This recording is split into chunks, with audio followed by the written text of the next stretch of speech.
ako si Rainian. Tapos, itong gagawin nyo kapag may COVID-19. Sunurin nyo ang 7S. Sabuhin ng kamay with soap. And stay at home. Walang lumalabas. Walang lumalabas na tao. Walang madami. Social distance. Layo muna. Hanggang 1 meter. Suotin ang mask. Parang ako, nagsuot ng mask. Sanitizer o alcohol. Stay healthy.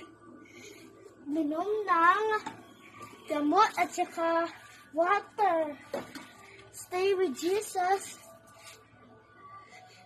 at home and pray. Araw-araw, gawin nyo ang 7S.